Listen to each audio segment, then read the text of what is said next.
Hola a todos nuestros amigos del Science Book Movement. Para los que no me conocen, mi nombre es Indira y soy su anfitriona de esta serie de episodios.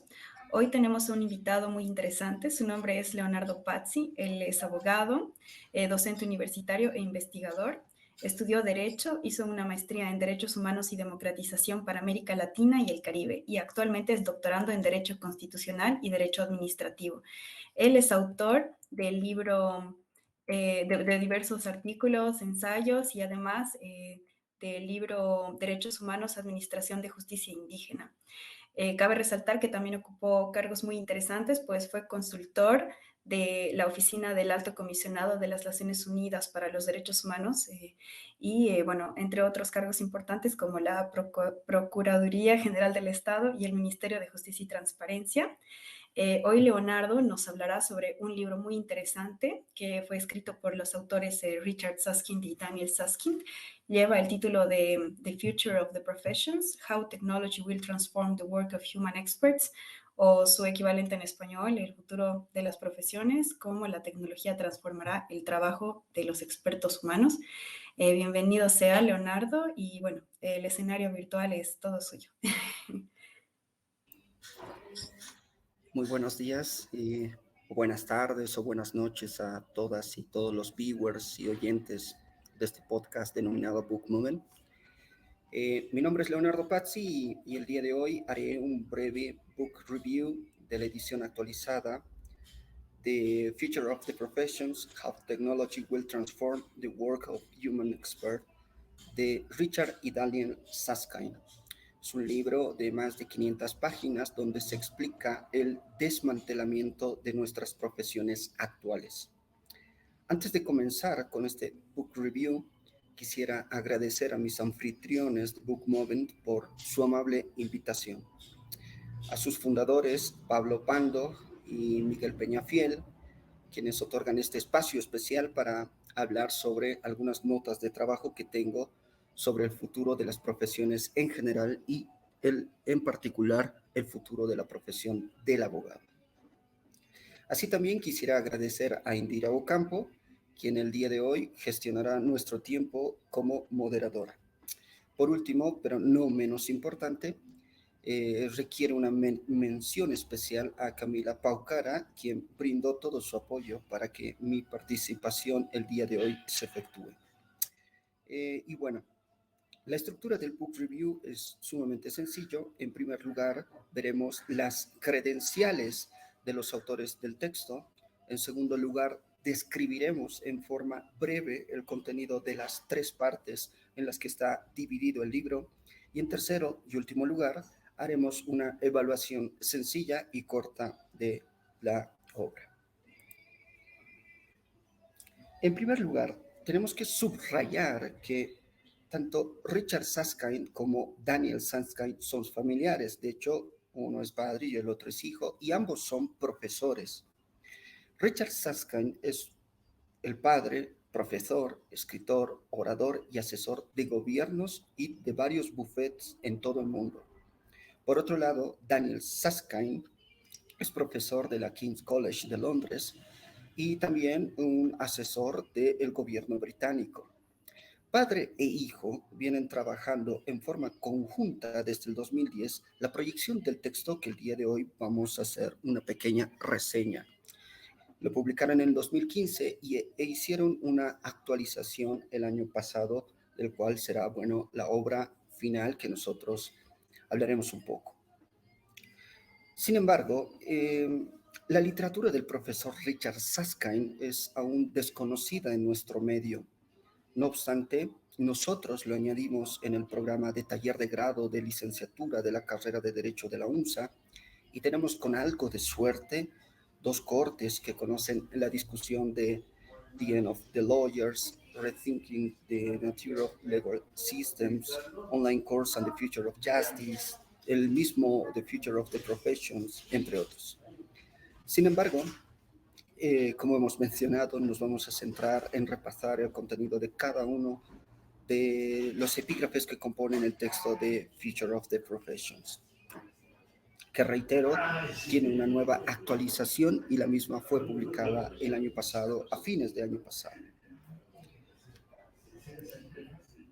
Como se puede ver en pantalla, la edición actualizada de Future of the Professions sigue la misma estructura de la primera edición de 2015, su tradicional español de 2016.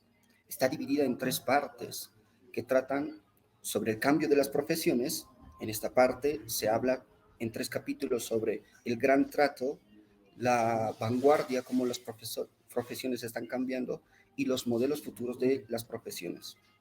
En la segunda parte, que habla sobre la teoría de este cambio abrupto o gradual de las profesiones, se subdivide a su vez en dos capítulos, en la que en primer lugar se analiza la información y la tecnología, la capacidad de almacenamiento y su distinción con la capacidad de almacenamiento entre seres humanos y las máquinas, ¿no?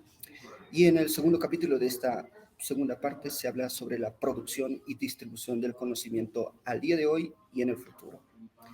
En la tercera y última parte, que pueden ver en pantalla en estos momentos, se intitula Las consecuencias de esta teoría propuesta por Richard y Daniel Susskind y cuenta a su vez con dos capítulos denominados Objeciones y Preocupaciones y, en segundo lugar, Después de las profesiones, hablando un poco sobre las objeciones y las posibles consecuencias de la desaparición de las profesiones actuales que tenemos.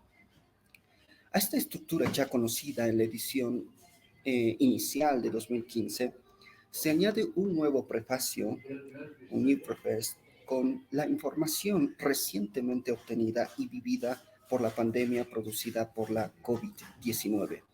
En este nuevo prefacio, nuestros autores reafirman su tesis sobre el desmantelamiento gradual y también abrupto de nuestras profesiones. En la nueva edición, en este nuevo prefacio, nuestros autores describen los hechos relevantes ocurridos después de la primera publicación de la primera edición, es decir, lo ocurrido en el 2016, 17, 18, 19, ojo, pandemia COVID-19, 20, 21, 22, y bueno, publican la nueva edición actualizada. En consecuencia, en este periodo de tiempo hay mucho avance tecnológico abrupto producido ya por la COVID-19. Hay innovación en las mismas firmas profesionales de abogados, de consultores, de auditores, entre otras profesiones. Por ejemplo, la automatización en tareas del derecho en la profesión jurídica avanzó en gran manera en el último tiempo en todo el mundo, pero también en nuestro país. Esto significa que actividades, por ejemplo, foliación, typeado, seguimiento de casos, elaboración de una nota, no requieren ya de un ser humano ni de un profesional. Puede hacerlo una persona lego en derecho o ya una máquina o un software, ¿no? Los Susskind, al ver esta aceleración de la transición digital producida por la COVID-19, reitero, reafirman su tesis, el cambio es inevitable. Sin embargo, como ellos lo mencionan, el Foro Jurídico Mundial, anglosajón en particular, mira aún con reticencia su tesis. Los autores nos dicen lawyers and mostly conservative. No obstante, la pandemia generó cambios aún con este reparo de los abogados conservadores, con audiencias virtuales, reducción de costo económico y tiempo de trabajo en buffets, atención remota de clientes, se pasa incluso clases online en las carreras, escuelas de derecho, entre otros. Por ello, son ahora los despachos de abogados, de otras firmas, de profesiones, de contadores, de consultores, quienes están comprando el día de hoy tecnología para su profesión y está generando cambios graduales. Así también, en la educación legal o en la educación de las distintas profesiones, ya no se mira como un objeto de estudio especulativo o lejano la transversalización de la tecnología en la profesión, sino ya es una materia transversal en muchas carreras de derecho en el mundo. Son varios los programas, los cursos y publicaciones que versan sobre convergencia tecnológica en las profesiones. Piénsese ya en el mencionado programa oficial de la materia de taller de grado de la carrera de Derecho de la UNSA, el cual regento, en donde se encuentran 5 lecciones dedicadas a estudiar los efectos del cambio tecnológico de la inteligencia artificial, entre otros. Se ven lecciones, por ejemplo, convergencia tecnológica, la singularidad, el mercado laboral, facetas del abogado y la realidad jurídica boliviana, donde, reitero, se ven los efectos de la inteligencia artificial, de la convergencia tecnológica, de la automatización, es decir, de esta revolución digital que vivimos al día de hoy, pero que muchos por desigualdad social no vamos a llegar a beneficiarnos. En la primera parte del texto, ahora sí, más allá, avanzando ya el nuevo prefacio que se tiene en la edición actualizada de este texto, reafirma muchas de las cosas ya dicho en 2015 en la primera parte. De hecho, no hay un cambio sustancial más que de corrección de sintaxis de algunos términos mal elaborados o refinación de algunas categorías, entre otros. De ahí que en el primer capítulo de esta obra de los Saskine nos describen aún cómo son nuestras profesiones al día de hoy, cómo llegarán a desaparecer y si disfrutan en el futuro una posición privilegiada en nuestras sociedades. Entienden en primer lugar que nuestras profesiones actuales comparten rasgos distintivos al día de hoy. Por ejemplo, 1. Tienen un conocimiento especializado. 2. Su admisión depende de sus credenciales. 3. Sus actividades están reguladas. 4. Se ven limitados por una serie de valores comunes. Bajo esos rangos distintivos descritos por los Saskine, los seres humanos al día de hoy tienen muchas limitaciones para acceder a ellos, para, para brindarse de los servicios de estos profesionales con esos rasgos distintivos. A la par de que tienen un acceso limitado a estos profesionales por cuestiones de dinero, de tiempo, de distancia, etcétera, etcétera, reconocen al día de hoy que tampoco tienen habilidades o conocimientos para hacer ese trabajo que el profesional, que el contador, que el abogado, que el profesor hacen al día de hoy. De ahí que nuestras profesiones han monopolizado conocimiento práctico, han hecho un gran trato entre los legos y los profesionales para que ellos atiendan y monopolicen esta profesión. Sin embargo, el futuro, con la liberalización del conocimiento práctico, parece indicar que ya seres humanos, legos, no profesionalizados, que no han tenido cursos en una materia, piénsese derecho, contaduría, entre otras profesiones, ya van a poder hacer ese tipo de trabajo y ya no es inaccesible, sino más bien está liberalizado. En consecuencia, uno ya puede materializar aquella frase comúnmente utilizada de hágalo por sí mismo. En el capítulo 2 de esta obra, los autores nuevamente reafirman la descripción de 8 profesiones y cómo estas llegan a afectarse por la tecnología. Las profesiones sujetas a escrutinios por nuestros autores son la salud, la educación, la religión, el derecho, que es algo que me importa en forma superlativa, el periodismo, la dirección o las consultorías de dirección de empresas, la contabilidad, la auditoría y la arquitectura. Ellos señalan que, bueno, hay muchos efectos en otras profesiones, sin embargo, ellos se limitan a trabajar con estas profesiones. Acá, como he dicho a un inicio de mi intervención, quisiera centrarme simplemente en el ámbito educativo y en el ámbito jurídico y cómo al día de hoy son nuestras profesiones y cómo van a cambiar.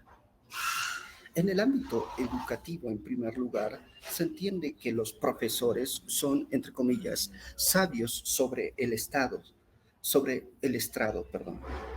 Es decir, tienen la monopolización de un conocimiento práctico y teórico y tienen que difundir, socializar a personas que no tienen acceso a ese conocimiento práctico. En el futuro, este rol deja de, eh, es superado y a lo mucho que puede aspirar ya un profesor es hacer una guía de apoyo en razón a que ese supuesto conocimiento práctico y teórico reservado para él ya está liberalizado en las redes, en la web. No hay más que un coste de entrar al servidor, buscar en los términos de referencia del buscador una materia, un conocimiento práctico y bueno, la red te bota el resultado con una formulación conceptual mejor elaborada que el mismo profesor que antaño tenía esa monopolización de conocimiento. Eso por un lado, y por otro lado también en este mismo ámbito educativo, la oferta académica en el mundo se ha ampliado y la monopolización de cursos, de programas, de pregrado, posgrado, también se ha abierto a todo el mundo. El conocimiento práctico está abierto a través de enseñanzas por distintas universidades del mundo para personas que se encuentran en forma distante, ¿no? Piénsese, por ejemplo, también en el proyecto UNSA Coursera, ejecutada por el DIPGIS en la UNSA, donde se ofrece cursos masivos online, tanto para estudiantes como para docentes, donde estos pueden capacitarse con profesiones con profesores de las más prestigiosas casas de estudio del mundo.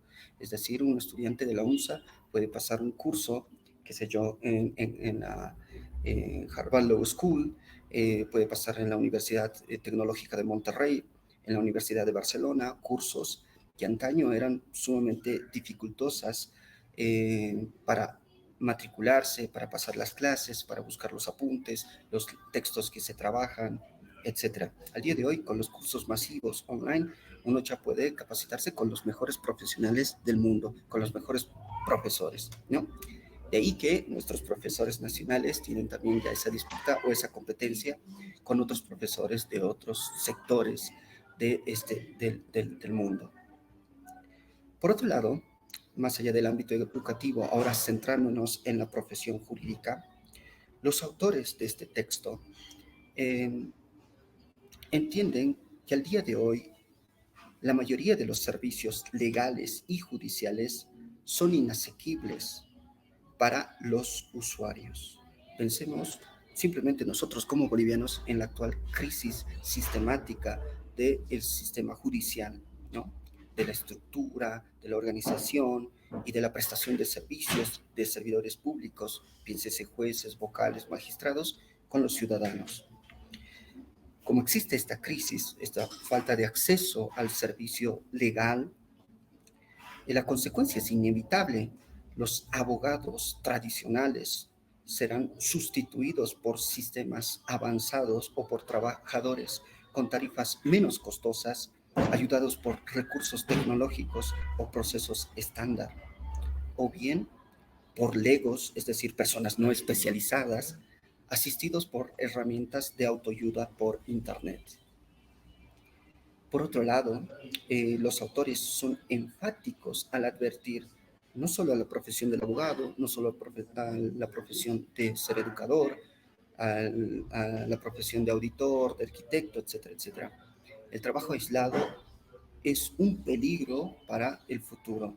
Ellos nos dicen en sus términos, solo lawyer is under threat, es un peligro trabajar en forma individual en el futuro. Así que estos despachos, estas oficinas donde solo atiende un abogado, van a tener muchas dificultades en el futuro. En el capítulo 3, nuestros autores identifican, ya evaluando cómo han monopolizado las profesiones, el conocimiento práctico, cómo están cambiando el día de hoy por la tecnología, identifican modelos y tendencias compartidos entre estas profesiones. Sus hipótesis de cómo están proyectando el futuro de estas profesiones están en razón a entrevistas, investigaciones y trabajos de asesorías en varias empresas, facultades de derecho, universidades de todo el mundo.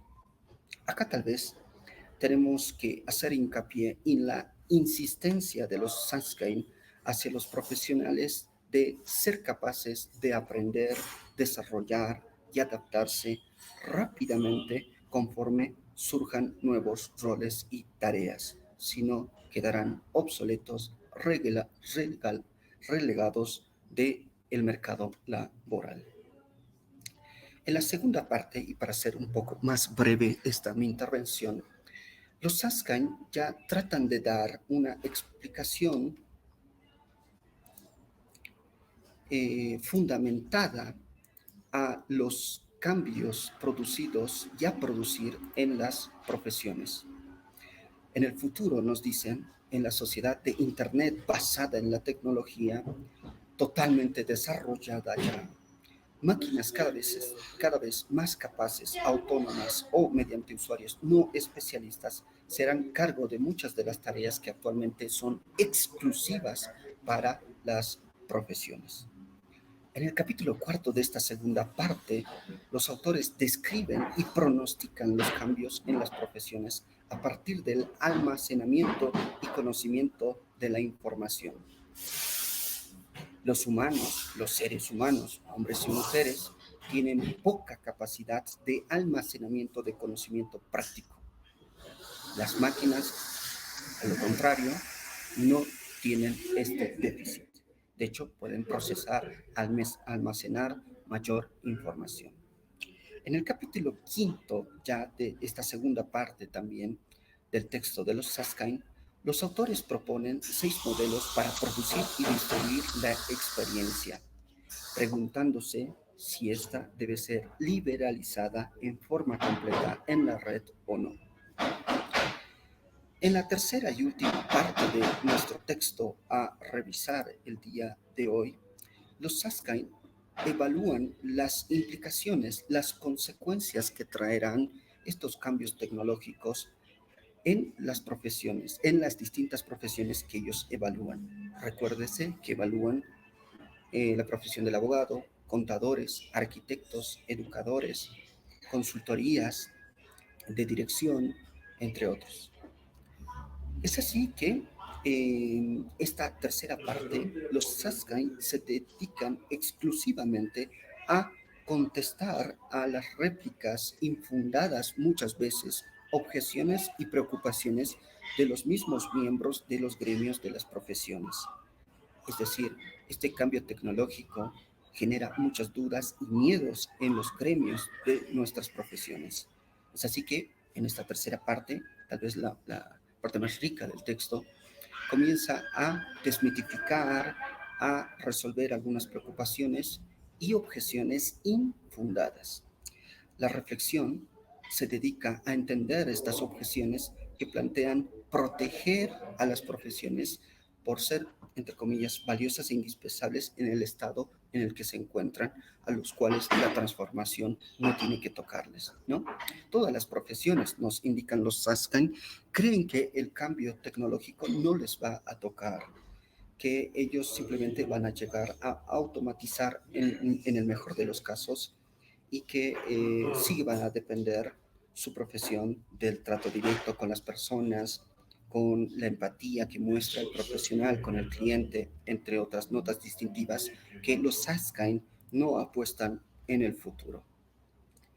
En el capítulo último del texto, el capítulo 6, los autores hablan de alcances y límites de las máquinas y su impacto en el trabajo y los modelos emergentes.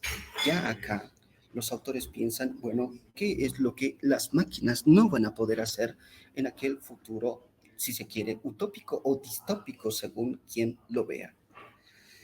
Y ya para concluir mi intervención, pero también el texto, los autores tienen un capítulo, un epígrafe, que trata de responder a una pregunta: ¿qué futuro debemos querer? Los Susskind, en este último capítulo o epílogo, última parte o último epígrafe del texto, reafirman su tesis central de la obra. In the long run, nos dice, increasingly capable machine will transform the work of professional given rise to new ways of sharing practical expertise in society. Como vemos de esta expresión, de esta cita textual de los Sunshine, aún en la edición actualizada, vaticinan que el cambio en las profesiones será todavía gradual y no una revolución de la noche a la mañana. Al final, nos dicen los Sunshine, todas las profesiones tradicionales serán desmanteladas, reemplazadas en su mayoría por personas menos expertas y sistemas. Es decir, los Saskin apuestan por el hágalo por sí mismo, aunque sea inexperto, busca en la red cuál es la receta para resolver un problema que antaño era resuelto por un profesional. No obstante, los autores rechazan el determinismo del futuro, ya que aún se tiene la posibilidad del control del ser humano. Así también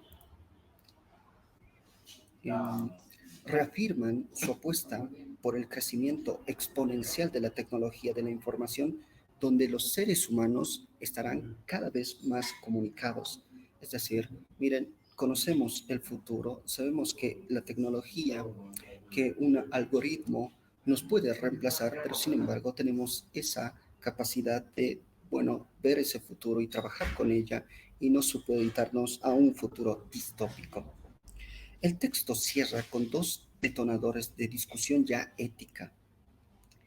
Se preguntan los autores, ¿se debe imponer restricciones morales a la marcha de la tecnología en todas las profesiones? En primer lugar.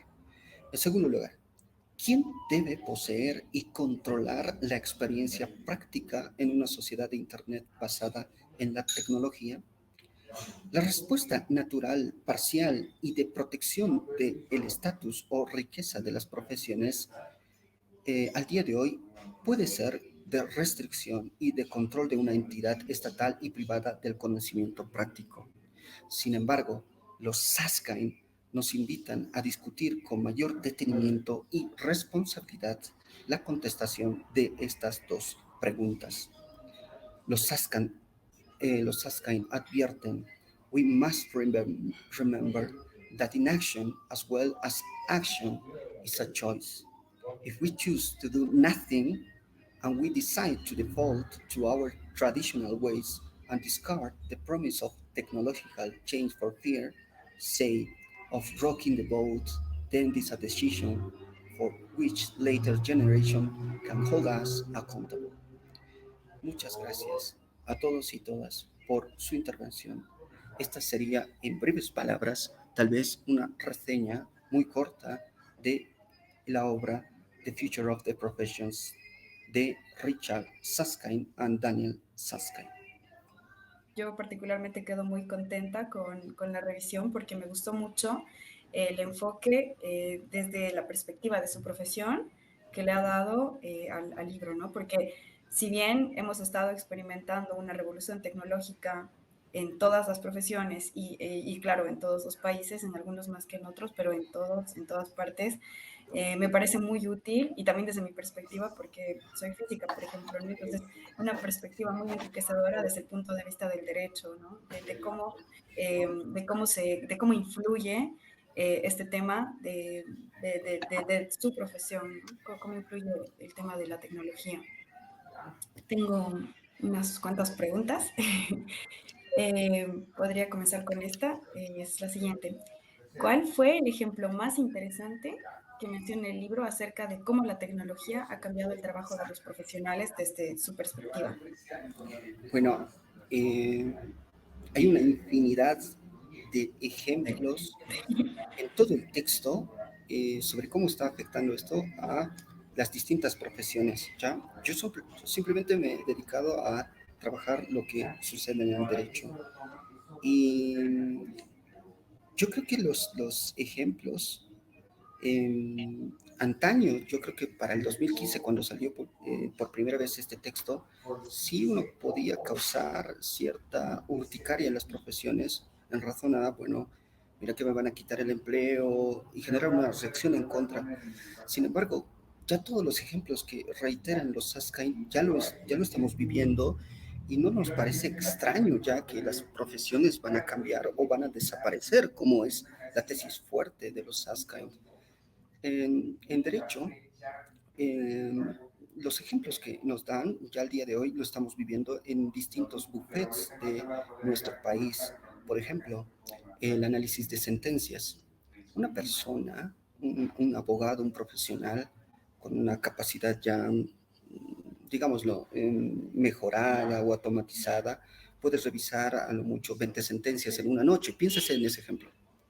Pero ya un sistema, un algoritmo, no simplemente va a revisar 20 sentencias, sino miles de sentencias y va a otorgarte un dato sobre cómo están decidiendo los jueces, que es algo que nos importa a los abogados, saber cómo resuelven un caso los jueces, para ver la línea jurisprudencial, para ver ese signo distintivo de la profesión jurídica que es previsibilidad de las sentencias.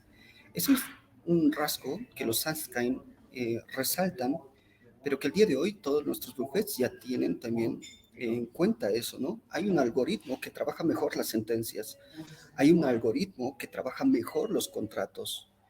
Un ser humano puede elaborar un contrato de compra-venta, arrendamiento o contrato comercial, la constitución de una sociedad anónima, y lo puede hacer con su tiempo, con las dificultades que implica para el ser humano. Sin embargo, ya un software lo puede hacer en forma inmediata, mejor, donde ya el profesional o abogado tendrá que verificar si está en correcta redacción y bajo los intereses que tienen los clientes, ¿no? Eso es un ámbito del derecho. En la educación, yo creo que es algo que tenemos que discutir sobre cuál es el rol actual que tienen nuestros profesores. Saskia nos dicen, y reitero simplemente lo que he mencionado líneas atrás, que van a tener solo el papel de guías, porque ya eso de que el profesor tenía el conocimiento sobre una materia, es un especialista, está superado ya por el almacenamiento que hay y mejor en la red, ¿no? Yo le consulto un concepto al profesor en clases y me da ese concepto el profesor, yo puedo verificar con la red si es correcta o no es correcta lo que menciona y ya, bueno, hay un escrutinio de parte de los estudiantes hacia el mismo profesor y esto puede desnudar los límites de conocimiento del mismo profesor. En medicina hay varios ejemplos, tal vez son los más interesantes, donde ya uno, estas ideas de ficción, donde, bueno, aspiramos a una vida eterna, ya Peter Diamandis, por ejemplo, Carl Roosevelt y otros cientistas o futuristas ya están trabajando y parece que ya en, no sé, en pocos años o muchos años ya vamos a tener vida eterna los seres humanos, pero eso es como un objeto ya de investigación no imposible, sino ya algo que se pueda conseguir en el tiempo, ¿no? Y los ejemplos así en medicina, en arquitectura, en auditoría, en, ¿qué más? En direcciones de consultoría de empresas, son variadas, son muy ilustrativas, llaman mucho la atención, sin embargo, ya los estamos viviendo, esos cambios, así que no nos mueve tanto el piso, sin embargo, las tesis sí son fuertes todavía sobre que las profesiones van a desaparecer, ¿no? Sí, particularmente también justamente usted estaba mencionando este tema en medicina, ¿no? Entonces tuve una conversación hace un par de semanas, muy oportuna, muy oportuna su intervención. Y claro, comentábamos mucho sobre el tema del diagnóstico médico, ¿no?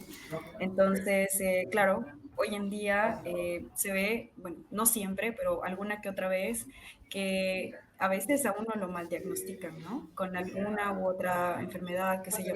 Entonces estaba comentando que un algoritmo bien entrenado, a partir de los síntomas de la persona, puede dar un diagnóstico súper certero.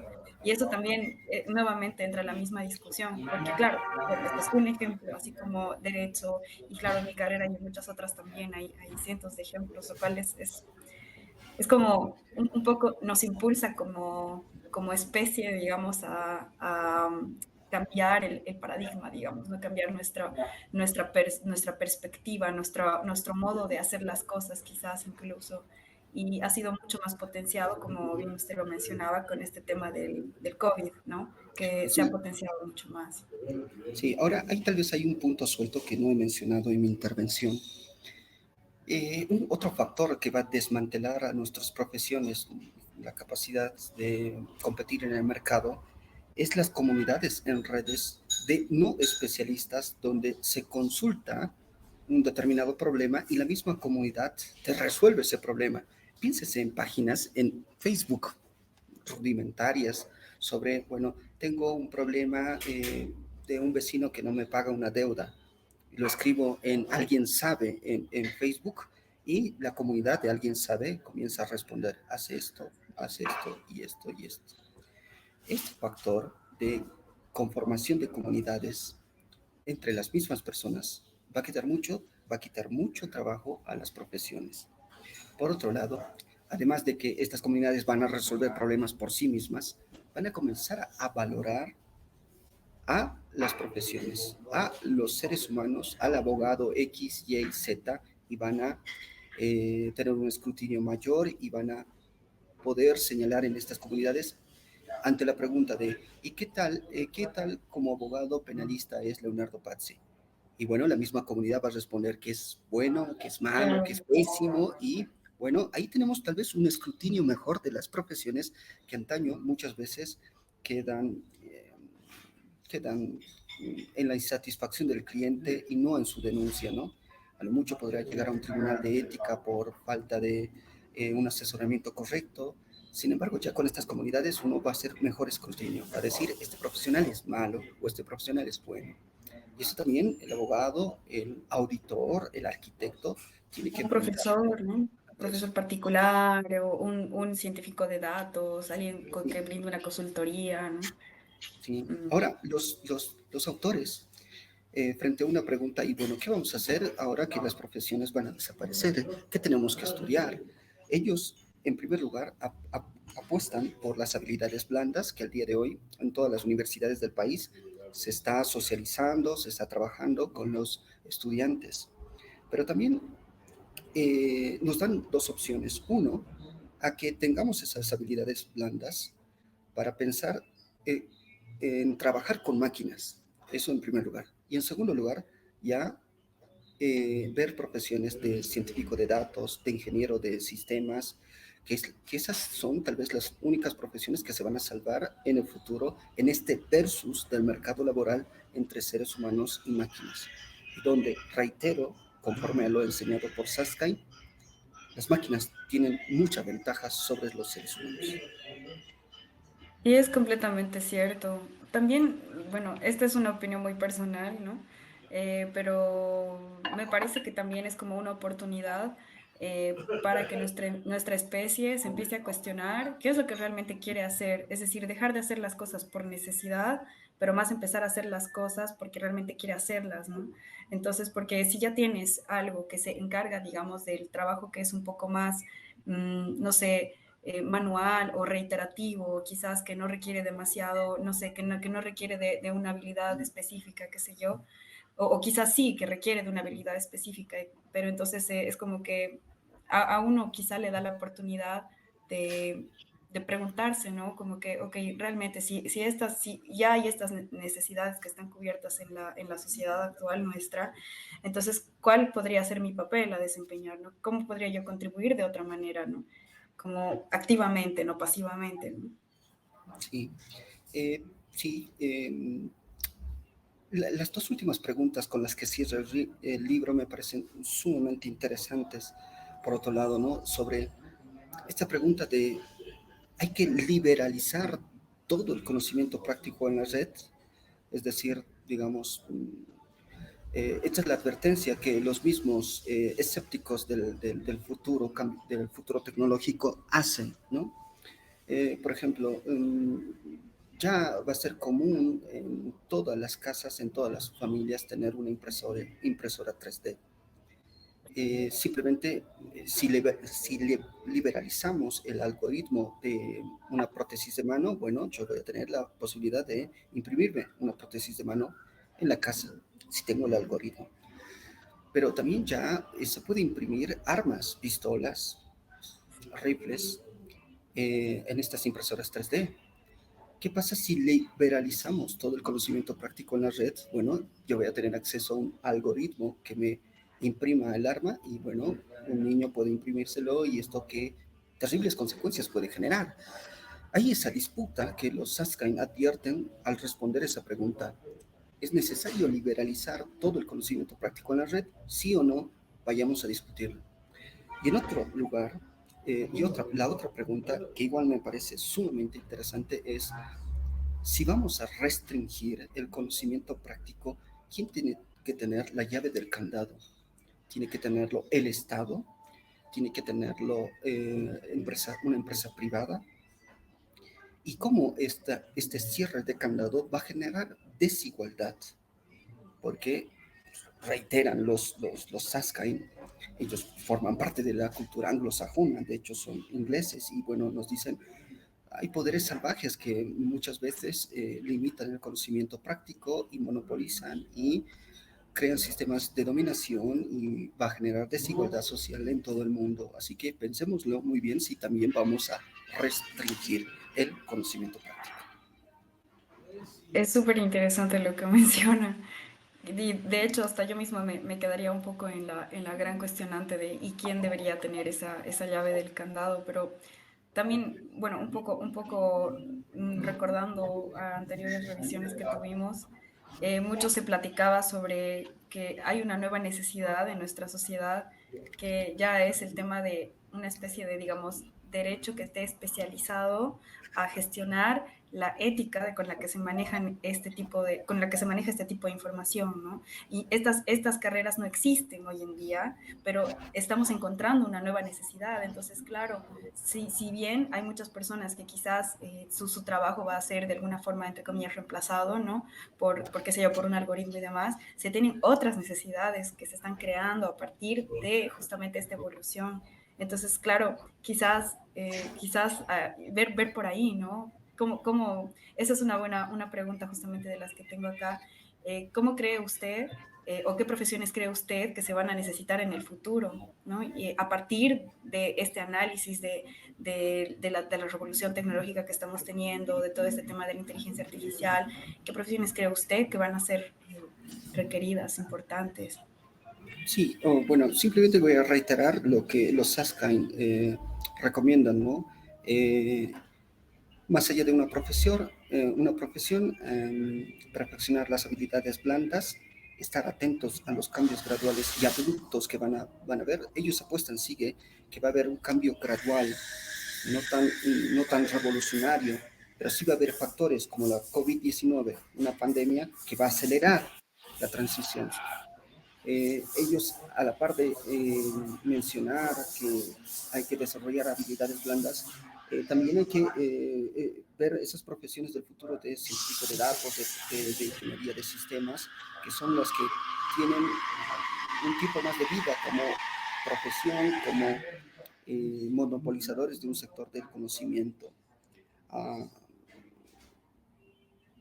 y bueno, al día de hoy están apareciendo distintas disciplinas transdisciplinares que ya están saltando los límites fronterizos de distintas disciplinas y que tienen un gran avance exponencial. Piénsese en las neurociencias o las ciencias de la cognición, también llamadas, ¿no? Que recién la terminología, como lo he estudiado con mis estudiantes en la UNSA, la neurociencia como categoría surge en un congreso en Estados Unidos el año 2004, si no mal me recuerdo, y a partir de inicios de este milenio hay un desarrollo exponencial y abrupto de las neurociencias y tal vez parece que es la ciencia o la disciplina que tiene más fértil el trabajo de investigación y de profesión, si se quiere. Las neurociencias no solo abarcan una disciplina, sino varias disciplinas. Las ciencias cognitivas gozan de la influencia del desarrollo investigativo de la filosofía, la antropología, de la psicología, de la educación, entre otras disciplinas. Es así que, reitero, las disciplinas van a ya tener quebrantadas sus líneas, sus fronteras, y va a haber un mejor intercambio de conocimientos a fin de dar respuestas a problemas que vamos a tener en el futuro. Es muy interesante lo que dicen. Y bueno, a todo esto, ¿usted considera que la educación y la formación de los profesionales actualmente están preparados para estos cambios que se avecinan? Y podemos hablar un poco quizás en un contexto latinoamericano. Sí, bueno, siempre remitiéndome a lo dicho por nuestros autores. Bueno, los autores, los Saskia, lo señalan en forma expresa. Seguimos enseñando pensando en el siglo XX y no estamos pensando el futuro que se vecina, que ya estamos viviendo. Ojo, que estamos viviendo la revolución digital. Otra cosa es que no nos beneficiemos de ella. Eso tenemos que discutirlo en ámbitos políticos, de por qué no tenemos acceso o por qué no estamos beneficiándonos de los frutos de esta revolución que se vive el día de hoy, ¿no? Eh, Existe una serie de barreras que limitan el cambio innovador en la educación y, bueno, en todas las profesiones, según los Saskay. La primera barrera es lo idiosincrático, ¿no? Que ellos reparan y tratan de trabajar, y por eso advierten una cita que he hecho al final de mi intervención larga en inglés, donde nos dicen, bueno, eh, es una gran barrera lo idiosincrático. Podemos tener, digamos, sin embargo, por reticencia personal, por miedo a la utilización de un algoritmo, no vamos a utilizarlo, y bueno, eso hay que superarlo. No hay que ser reticente, no hay que ser conservador, sino tener voluntad del cambio, no solo por ustedes, sino por sus futuras generaciones. La última cita que yo leí en forma textual nos habla de eso, ¿no? Guarda que uno es responsable no solo por acción, sino por omisión. Si no eres parte del cambio, de la innovación, tus futuras generaciones te van a cobrar la factura, porque si no, si no tienes al menos voluntad de este cambio, los efectos, incluso los Saskia lo advierten, pueden derivarse en el cambio climático, en la afectación de la vida, entre otros efectos negativos, ¿no? Pero va, en Latinoamérica, como en todo el mundo, hay una reticencia a el cambio tecnológico, más por miedo, por ignorancia o porque creen que su profesión no va a ser afectada por la tecnología. Los Saskan lo advierten y señalan que es una barrera que hay que superar y que ya en este último tiempo está siendo superada por las nuevas generaciones. Los abogados antiguos, o ya con una tradición de 25 años de ejercicio, por ejemplo, eh, ya ven la tecnología, ya compran tecnología, no con un ánimo voluntario, sino con un ánimo de no quedarse relegados de la profesión. Los nuevos abogados, nos dicen los Saskan, ya no tienen esa visión de quedar relegados, sino que ellos que tratan de innovar, tratan de innovar. Y eso es el gran plus que vamos a tener con las nuevas profesiones, que van a relegar, reitero, a todas las profesiones o todos los profesionales ya con cierta experiencia, pero en el viejo sistema. Y bueno, aquí hay una pregunta muy interesante. Nuestra amiga Amanda, parte del equipo del Science Book Movement, pregunta, usted mencionó 5 cambios tecnológicos con efectos directamente en el derecho, en la abogacía. Y en este sentido, en Bolivia, ¿cómo se está afrontando desde nuestro contexto y cómo se está afrontando en la región latinoamericana? Es decir, ya más en el tema del derecho, ¿no? Sí, Estos bueno, cambios. bueno, esa pregunta requiere una respuesta matizada de distintos flancos, de distintos puntos. Por ejemplo, desde la educación, ¿qué se está haciendo en la educación sobre el cambio tecnológico en la profesión?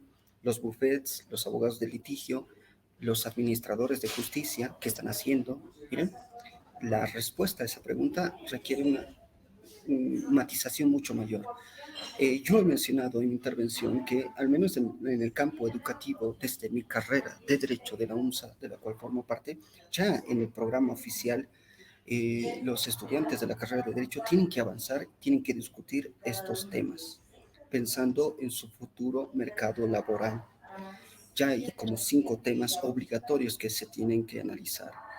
Y miren que esto es un gran paso en analizar convergencia tecnológica, singularidad de la universidad, facetas del abogado, mercado laboral, entre otros. ¿Ya? Eh, a la par de su incorporación en un programa oficial de licenciatura, la carrera de Derecho en la unidad de posgrado tiene un curso especializado sobre marketing jurídico y tecnologías de la información en Derecho. ¿Ya? Se tiene ese avance. Pero un mayor desarrollo sobre cursos de posgrados que tratan de preparar a los abogados para este futuro, lo tiene la Universidad Católica Boliviana, la Universidad Católica San Pablo, ¿no? Y tiene más cursos de posgrados donde se está preparando a nuestros profesionales abogados para ese cambio gradual o abrupto que vamos a tener con la tecnología. Eso en el ámbito educativo. No tenemos data sobre cómo nuestros buffets al día de hoy están comprando o no tecnología de la información.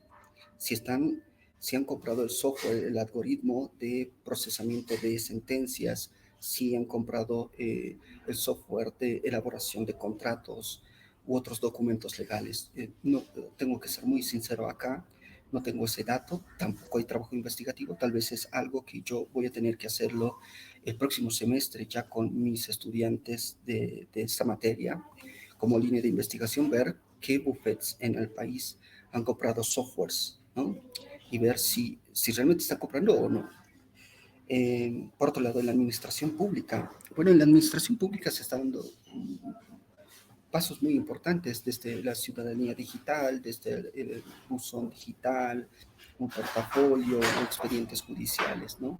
Pero aún son pasos muy pequeños y eh, a estos hay que sumarlos las audiencias virtuales, que, que tenemos esas audiencias virtuales como esta, ¿no? De un meeting, de una plataforma prestada, no propia, y donde ya hay que apostar a una realidad virtual, como ya se ha hecho en Colombia hace unas 3 semanas atrás.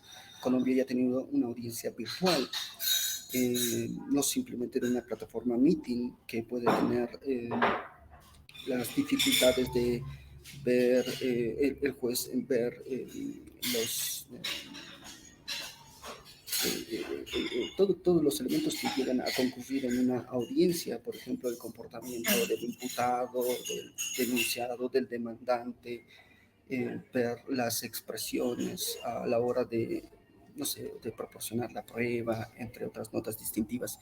De ahí que en la pandemia muchos de los abogados ya con mucha experiencia, con más de 25 años de ejercicio, han pedido en forma reiterativa que no haya audiencias virtuales, sino que sigan con las audiencias presenciales, aún en pandemia, en razón a ver estos factores de, bueno, cuál es el comportamiento del demandado, del denunciado, etcétera, etcétera. Uy, y justamente toda esta conversación que hemos tenido ha desatado una pregunta más, que es de Camila, también parte del equipo, y ella nos dice, ¿cuál es la situación del área legal en Bolivia en aspectos de tecnología? Si bien se recurrió al uso de la tecnología en tiempos de COVID, ¿no? Como usted estaba mencionando, que habían las audiencias virtuales y demás en un momento, ¿cuál es actualmente la situación? ¿No? Y si se siguen aplicando un Sí, poco, no sé, viendo estos métodos de innovación, además de las audiencias virtuales, cuáles son, no sé, las otras herramientas, si nos puede platicar un poco sobre eso. sí, la utilización, entre comillas, de audiencias virtuales, aún en estrados judiciales es utilizada. Es a través de una plataforma denominada Webex, eh, pero tiene esa limitación que es la que tenemos al día de hoy, ¿no? De no tener tal vez un comportamiento más directo, ver los gestos, entre otros déficits, ¿no? Como ver también el expediente.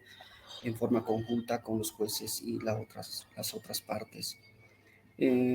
Esto es tal vez un gran déficit de nuestra administración pública en comparación con otras audiencias virtuales de realidad virtual que ya tienen otros sistemas políticos. Reitero, hace 3 semanas Colombia ya ha tenido una prueba exitosa de una realidad aumentada de una audiencia que era en materia civil, y tanto los servidores públicos de la Administración de Justicia de Colombia como teóricos profesionales han visto con buenos ojos la ejecución de esa realidad aumentada. Sin embargo, al día de hoy todavía desconozco si la administración pública, la administración de justicia está pensando ya en estas realidades aumentadas, beneficiarse ya de múltiples avances tecnológicos para las audiencias, ¿no? Claro. Uy, y bueno, cambiando un poco de tema, ¿usted considera que el libro es una advertencia temprana o más bien un manual sobre cuidados para el futuro, ¿no? Eh, Sí, yo creo, bueno, Saskine no es el primer texto de Saskine que habla sobre el futuro de las profesiones, sino ya con su tesis doctoral en 1982, si no mal no recuerdo, ya advierte de estos cambios. Desde el 80, Saskine es un futurista, además de abogado, orador, profesor, entre otras actividades que ejecuta. Ya desde ese año viene hablando sobre, advirtiendo sobre el cambio, sobre la tecnología y la afectación en las profesiones. Él, en forma jocosa, llega a transcribir una anécdota de cómo él, para fines de los años 80, él mencionaba en distintas conferencias o seminarios que el correo electrónico iba a ser un medio de comunicación mayormente utilizado entre clientes y los abogados. Eh, Cuando los gremios, los colegios de abogados de Inglaterra escucharon esto, emitieron un instructivo para prohibir a Richard Susskind a que dé nuevas conferencias, porque ellos creían que estaba completamente loco y que estaba vulnerando ese principio de privacidad entre el cliente y el abogado. Y le decían, usted está loco, nunca va a pasar eso. En la edición de 2015 y esta edición de 2022, Susskind trae a colación y vuelve a decir, bueno, yo se los dije, me creyeron de loco, pero al día de hoy el correo electrónico lo utilizan no solo los abogados, sino lo utilizan todos, ¿ya? todos. Eso desde los 80, desde la tesis doctoral, Susskind ya nos advierte. En los 90 tiene varios textos, The End of the Lawyers, el otro texto que analizo con mis estudiantes de Tomorrow Lawyers, que ya va centrándose en la profesión legal, en los servicios legales y cómo afecta la tecnología a estos. Y yo creo que en esas épocas sí uno se lo podía tomar con cierta advertencia, con cierto cuidado. Al día de hoy este texto ya no hace más que verificar o contrastar algo que ya estamos viviendo, ¿no? Ya, Completamente. ya no somos tan reticentes o escépticos a Susskind, sino que ya le damos la razón y ya prestamos más atención. Antes sí éramos muy escépticos, decíamos que esto no iba a pasar, pero al día de hoy ya pasa todas estas cosas. Y bueno, ya todo esto, ¿cuáles son los principales problemas y beneficios que consideran los autores que pueda ocurrir debido a este cambio de paradigma? Porque bueno, hemos hablado mucho sobre los beneficios, ¿no? Estábamos hablando, por ejemplo, sobre que se crean otras necesidades y bueno, hay otras profesiones que van a tener, que vamos a necesitar, otros profesionales y demás. O estábamos viendo también la oportunidad de que las personas puedan dedicarse a algo que realmente les interesa, que pueda aportar a la sociedad y demás. Y no sé, me pregunto cuáles considera usted que quizás son los problemas, ¿no? De tener Sí. este cambio de paradigma. El primer problema principal es el desempleo. En este versus en Completamente. el, en este versus en el mercado laboral entre máquinas y seres humanos, las máquinas tienen mejor procesamiento de datos, de almacenamiento de datos, ¿ya? Y los seres humanos no tenemos capacidades limitadas. Ahora, más allá de este texto de los Susskind, el año pasado el Banco Interamericano de Desarrollo ha emitido un informe sobre el diseño curricular pensando en este futuro de revolución tecnológica, revolución digital, de automatización, de inteligencia artificial. Y ellos advierten con datos estadísticos que si a día de hoy en los distintos países aplicáramos la tecnología que existe en este momento, esto generaría en porcentajes una tasa de desempleo mayor en todos los países. Y si no mal me recuerdo, en Bolivia, si se aplicara el día de hoy automatización, la tecnología de automatización que se conoce, ya podemos beneficiarnos de ello, generaría un desempleo del 68%. Es decir, mire que si tenemos 10 trabajadores en el país, 6 se quedan sin trabajo.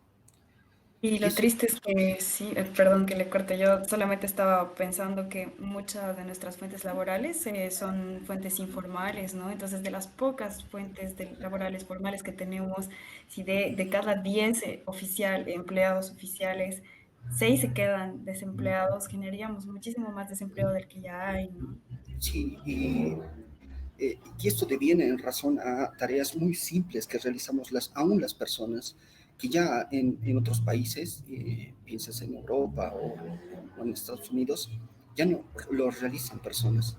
Por ejemplo, servir café. En algunos países de Europa ya no sirve café una persona, sino es un brazo automatizado donde le pones los ingredientes que quieres y ya la máquina, un brazo electrónico, te sirve el café, ¿no? Al día de hoy, todavía en Bolivia, necesitamos una persona que sirva el café y muchas tareas tal vez simples o para alguien puede ser banales o futiles los ejemplos. Con la aplicación de la automatización puede dejarlos relegados sin trabajo, sin empleo. Y es así que nuestros gobiernos, al menos el gobierno nacional, tendrá que pensar en este futuro y cómo esto va a generar desempleo. Claro, entonces estamos hablando si esto ocurriera bruscamente, ¿no? Pero entonces la pregunta es como que supongo que al principio se vería mucho el efecto económico, ¿no? El impacto económico en el país o, qué sé yo, en la región latinoamericana, por ejemplo. Pero entonces, ¿usted cree que traería más beneficios a futuro y cuánto tiempo estimado tardaría tal vez la gente en acostumbrarse a esta nueva realidad, si es que ocurriera bruscamente, ¿no? Estamos hablando de algo súper hipotético, pero... Eh, bueno, no me animaría a dar ninguna respuesta, pero eh, el cambio es inevitable y los Saskan lo reafirman, en cada capítulo lo reafirman. Miren, el cambio es inevitable, el cambio es inevitable, el cambio es inevitable. Por más allá que seamos conservadores, por más allá que queremos justificar nuestro estado actual, se viene un futuro más o menos temprano que nos puede sorprender, aunque yo advierto que no nos tienen que sorprender, porque yo ya les estoy advirtiendo, nos dicen los autores, padre e hijo, ¿no? Eh, pero hay que entender algo, en el actual sistema económico, político que vivimos el día de hoy, el sistema capitalista, se genera desigualdades, ¿no? La forma de cómo producimos nuestros alimentos aún es rudimentaria en comparación a lo que se hace en Europa, ¿no? Y nosotros sabemos que hay maquinaria, tecnología, pero todavía no lo estamos aplicando. Este factor idiosincrático de pensamiento de una población también va a ser una gran barrera a ese cambio. De hecho, los países latinoamericanos por eso no están apostando a la tecnología, ¿no? Este, por esta idiosincrasia, este temor, reticencia a la tecnología. Pero ya muchos futuristas, reitero, Carl Roosevelt, Peter Diamandis, nos ponen fechas donde la unión entre tecnología y los seres humanos es inevitable, es decir, vamos a estar conectados ya a una red, los mismos seres humanos. Carl Roosevelt entiende que eso va a ser el 2045, ¿no? Y donde ya vamos a estar unidos los seres humanos entre todos nosotros, pero también con una máquina. Así tal vez un futuro distópico o utópico puede ser ejemplificador esa película llamada Her, ¿no? O Ella, donde Exacto. actúa Joaquín Phoenix, Phoenix, si no mal lo pronunció, y donde, bueno, vamos a tener ya incorporado una inteligencia artificial donde vamos a beneficiarnos de esta inteligencia artificial para trabajar, en el caso de ese actor de Phoenix, en su personaje, para redactar poemas, para redactar escritos, etcétera. Incluso es como tener una asistente personalizada que muchas veces, es decir, yo siendo estudiante de doctorado, de verdad a veces me haría falta que simplemente pudiera agarrar a una persona y decirle, tengo tiempo este día a esta hora y tal, ¿no? Y es una cosa que la hago yo misma, ¿no? Que miro mi calendario, miro y tal, claro, o sea, si fuera algo mucho más automatizado, si hubiera una persona, o bueno, en este caso, un algoritmo o una inteligencia artificial por detrás que pudiera Sí, organizarnos a todos un poco más la vida, es que en realidad esa es la verdadera motivación, ¿no? sí, Que lo que se quiere es que se simplifique un poco nuestra forma de vivir, que podamos enfocarnos realmente en lo que de verdad es importante. Pero claro, nos genera mucho miedo y ansiedad, ¿no? Mirar un sí, poco. hay tal vez un punto. En la edición de 2015, eh, ahora cobra mucha importancia porque ya en el 2015 ya los Susskind advierten que hay un algoritmo, hay una inteligencia artificial llamada ChatGPT, nos dice. Sí, El sí, sí, sí, 2015 nos dice. exacto. El 2015 El nos chat dice, GPT. esta va a ser la arma más poderosa de la historia de la humanidad. 2015. Cuando publicaron la edición actualizada, todavía no vivieron la apertura que se hizo ChatGPT en septiembre. En septiembre se dio apertura global del ChatGPT, pero los Saskan escribieron y publicaron más antes. Creo que ya lo mandaron a la imprenta en junio, así que no pudieron advertir esto de, bueno, se los dije, ¿no? Y esta forma de asistencia, en la que lo mismo, lo que los Saskan igual dicen, ¿no? Bueno, prepárate en habilidades blandas y pensá en cómo vas a trabajar con la inteligencia artificial como un instrumento y beneficiate de ella. A eso puedes apostar a lo mucho en el futuro o ya centrarte en las profesiones de ingeniería, de ciencia de datos, etcétera, etcétera, ¿no? Pero miren, es sumamente llamativo como ya nuestros autores tenían ya conocimiento del chat GPT en sus primeras versiones, la versión que nosotros conocemos ya mundialmente, que estamos beneficiándonos de ello en todas las universidades, escuelas, colegios, etcétera, etcétera, es la versión número 3, la que pues lanzada al público en septiembre, la que fue prohibida en el distrito de New York en diciembre, y que las grandes editoriales se preguntan al día de hoy cómo vamos a trabajar artículos científicos, trabajos de investigación, tesis, con este chat que ya puede suplantar la identidad de la autoría de un texto, mejor redactado, con mejor procesamiento de datos, entre otros. Lo único que han llegado a hacer Elsevier, Springer y otras grandes editoriales es, bueno, de no limitar, no prohibir como el distrito educativo de New York, sino más bien de pedir al investigador que señale en la sección de métodos que está utilizando ChatGPT. Increíble, increíble. Claro, y ahí entra un poco el tema de la ética, digamos, ¿no? Como pedirle al investigador que, ok, mire, no le vamos a prohibir, tiene toda la libertad de hacer lo que usted quiera, pero eh, cuéntenos, ¿no? ¿Cuáles han sido los métodos que ha utilizado y demás? Sí, Qué dónde y cómo lo interesante. utiliza. Dónde y cómo. Pero ya antes del ChatGPT igual se utilizaba algoritmos para hacer estados del arte, ¿no? Mire, en investigación tenemos muchas limitaciones para hacer el estado del arte. Nos cuesta leer 10 libros o revisar las tesis de última data sobre nuestro objeto de investigación. Ya hay la Big Data y el Elsevier, por ejemplo, ya autorizaba a que se haga procesamiento de datos para estados del arte a través de estos softwares, ¿no? Y que tienen mayor procesamiento. El Elsevier, por ejemplo, para hacer estados del arte te pide mínimo 100, revisión de 100 textos de investigación de última data, del último año, ¿no?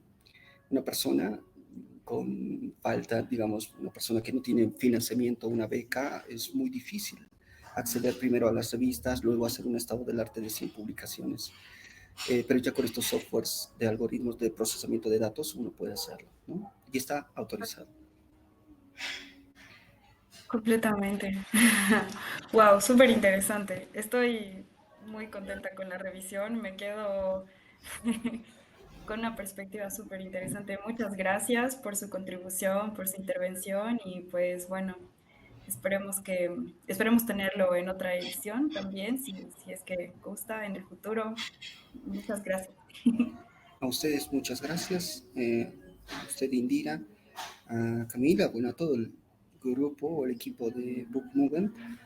Creo que nos falta en nuestro país conformar este tipo de equipos de revisión, de discusión, de conformación de grupos de investigación, o como en Chile o en Colombia se llaman semilleros de investigación, y ya apostar por contrastación empírica de objetos de investigación, ¿no? Este es un gran paso.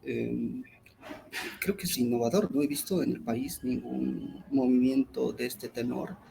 Sí, en algunas revistas de Bolivia, por ejemplo, en la revista de Derecho se tiene una sección de reviews, pero no son de análisis en sí lo que consiste en reviews, sino más bien resúmenes. Pero estoy muy agradecido de su invitación, de este tiempo que nos permiten para hablar, de darnos una plataforma para poder discutir algo y para advertir, si se quiere, como lo hacen los Saskai, de que el futuro no está tan lejos, sino que ya está cerca. Sí, lo bueno es que se trata de, como justo lo que estábamos hablando, ¿no? Si bien antes la divulgación y la revisión de libros y el análisis y demás se hacía de otras maneras, ¿no? Por ejemplo, escribiendo artículos en el periódico o, ¿no? Hoy en día, como ya estamos con todo este tema revolucionario de, por ejemplo, los podcasts, ¿no? Mucha gente prefiere escuchar un podcast cuando está camino a casa o muchas personas ven los videos de YouTube, ¿no? Porque quieren enterarse alguna u otra cosa y tal. Entonces, siento que también es una forma de modernizarnos un poco y también, así como usted puede expresar su opinión y tal, y bueno, nutrirnos, ¿no? Con sus conocimientos, también es como que mucho más libre para el resto y del país y de Latinoamérica, porque al final es un poco una forma de unir a los países, ¿no? Porque todos hablamos al final el mismo idioma y todos estamos enfrentando estos nuevos retos, ¿no? Estos nuevos desafíos y qué bueno poder unir, ¿no? A todos y con gente como usted. Por eso le agradezco mucho por su intervención. A ustedes, muchas gracias. Hasta otra oportunidad.